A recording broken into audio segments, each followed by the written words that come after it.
అందరికీ నమస్కారం. నా పేరు డాక్టర్ మంచా నాగమల్లేశ్వరి, వైఎస్ఆర్సీపీ పార్టీ అధికార ప్రతినిధి. ఇవాళ నిజంగా అమర్నాథ్ గారికి థ్యాంక్స్ చెప్పాలి. ఎందుకంటే ఇన్ని 2 సంవత్సరాల కాలంలో అసలు ఉమెన్ కమిషన్ అనేది ఇక్కడ ఉందని ఎవరికైనా తెలుసా? ఎవ్వరికి తెలియదు. సో ఇవాళ నేను ఉమెన్ కమిషన్ ని అడుగుతున్నాను. 14 సంవత్సరాల మైనర్ బాలికను మార్చి రేప్ చేసినప్పుడు ఎక్కడుంది women commission? No women commission. ఒక చిన్న బిడ్డని రేప్ చేసినప్పుడు ఉమెన్ కమిషన్ ఎక్కడుంది? ఉమెన్ కమిషన్ లేదు. ఒక మైనర్ బాలికని రేప్ చేసి కత్తితో కోసిన రోజు ఎక్కడుంది? లేదు. ఒక దళిత మహిళని రోడ్డు మీద తీసుకొని వచ్చి కొట్టిన రోజు ఉమెన్ కమిషన్ ఎక్కడికి వెళ్ళింది?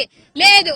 ఇదే హోంమంత్రి అనిత గారు మీ అమ్మ అంటే విజయమ్మని విజయమ్మ అంటారు, భారతమ్మను భారతమ్మ అంటే మీ అమ్మ వాళ్ళ నాన్నకి ఏమవుతుంది అని అడిగిన రోజు ఎక్కడికి వెళ్ళిందండి ఉమెన్ కమిషన్?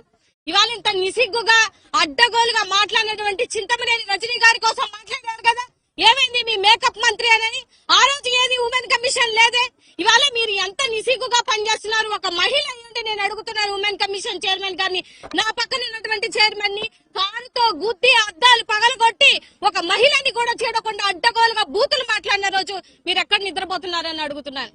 ఒక్క విషయం గుర్తుపెట్టుకోండి, మీరు మర్చిపోయినా కూడా జగన్మోహన్ రెడ్డి గారు మర్చిపోరు.